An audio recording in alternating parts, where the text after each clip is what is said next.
Today we're going to continue with game theory.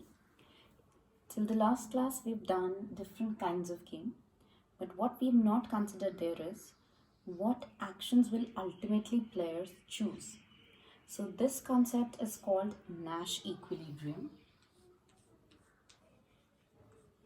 It's after the name of the mathematician economist who came up with this idea, John Nash. So the idea is we need to know what actions will be chosen by the players in a strategic game. Certain assumptions that we will make here. First of all, we are assuming that each and every player is a rational decision maker. Now, by rational decision maker, we mean that every player will choose the best available action to him or her. Now, what do we mean by the best available action? Since it's a strategic game, action chosen by a particular player will depend on or will be chosen given what the other players have chosen or what the other players will do. So when choosing an action, a player must have this thing in mind that what actions the other players will choose. So this leads us to our second assumption, that we assume that every player forms a belief about the other player's action. So the two assumptions are one, first of all, rational players, and second, every player will form a belief about the other player. Now, how are these beliefs formed?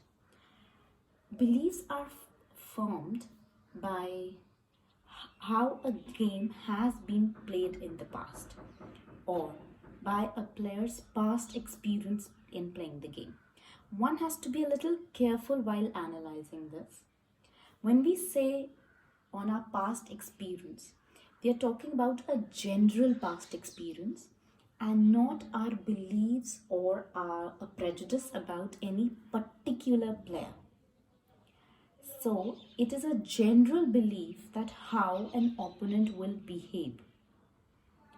Okay, so but one also has to take this in mind that a player views every game in isolation.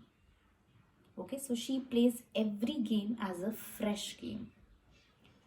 So the actions of a player will depend on his or her experience, which will help him or her form beliefs about actions of a typical opponent and not about any specific opponent.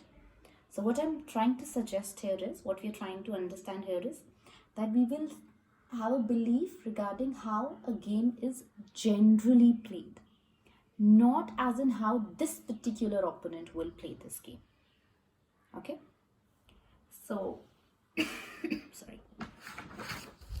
So we'll formally deriving the Nash equilibrium. The definition is there in the book. It's on page 22 of chapter 2. A Nash equilibrium is an action profile.